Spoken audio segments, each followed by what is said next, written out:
एक गांव में एक धोबी रहता था। उसका नाम राजू था। उसके पास एक गधा था। वही उसकी जीविका का साधन था। राजू धोबी उस गधे पर कपड़े लाद कर घाट तक ले जाता था और फिर कपड़े वापस लाद कर लाता था। इस प्रकार लोगों के कपड़े धोकर उसे जो पैसे मिलते थे वह उनसे ही अपना तथा अपने परिवार का पालन पोषण करता था। लेकिन समय सदा एक सा नहीं रहता। एक दिन रात के समय चोर अचानक राजू का गधा चुरा ले गए। बेचारे राजू धोबी ने उसे पूरे गांव में ढूंढा, किंतु उसे अपना गधा कहीं नहीं मिला। गधे के बिना तो उसका सारा काम धंधा ही बंद हो गया।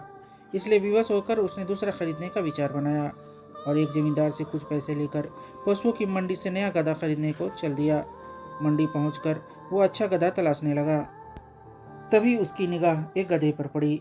ध्यान से देखने पर वह समझ गया कि यह तो उसी का गधा है जिसे चोर ने चुरा कर ले गया था। एक आदमी उसे बेचने के लिए एक स्थान पर खड़ा था। वह उस आदमी से बोला, यह गधा तो मेरा है, तुम इसे चोरी करके लाए हो। मुझे मेरा गधा वापस दे दो, नहीं तो मैं शोर मचा दूंगा। राजू धोबी की बात सुनकर उस आदमी ने कहा, यह गधा मेरा है, तू झूठ बोलकर इसे अपना बनाना चाहता है। मेरी चीज़ है, मैं तुम्हें कैसे दे दूँ? जो करना है कर ले। उनका यह झगड़ा सुनकर वहाँ पे बहुत सारे लोग जमा हो गए तथा उनमें से एक ने राजू से पूछा, तुम्हारे पास अपना पक्ष साबित करने के लिए कोई सबूत है? राजू धोबी की बुद्धि काम कर गई। उसने तुरंत ही अंगूछे से निकाल कर गधे की आंख पर पट्टी बांधी और लोगों से कहा, मेरा गधा एक आंख से काना है। अगर यह गधा इसका है तो इसे यह भी पता होगा कि इसे किस आंख से दिखाई नहीं देता। वह आदमी तुरंत बोला, हाँ हाँ, इसे दाईं आंख से दिखाई नहीं देता। वही आदमी फिर तुरंत ही बोला, नहीं, वह बाईं आंख से काना है। राजू धोबी की चाल काम कर गई थी। उसने गधे की आंख से पट्टी खोलकर लोगों से कहा, आप ही देख लीजिए कि गधा काना है या इसकी दोनों आंखें सही सलामत है।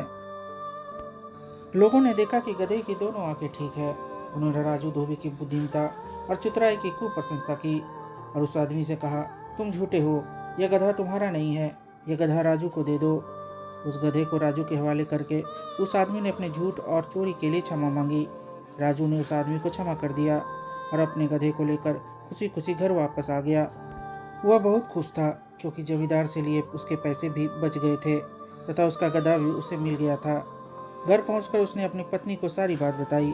उसकी पत्नी भी अपने उसी पुराने गधे को पाकर बहुत प्रसन्न हुई और उसी दिन से उसे घर के अंदर ही बांधने लगी, जिससे उसे दोबारा कोई चुरा न ले जाए। मेरे प्यारे दोस्तों एवं भाइयों, अगर आपको ये कहानी पसंद आई हो तो प्लीज़ इस चैनल को सब्सक्राइब और इस वीडियो को लाइक कर देना।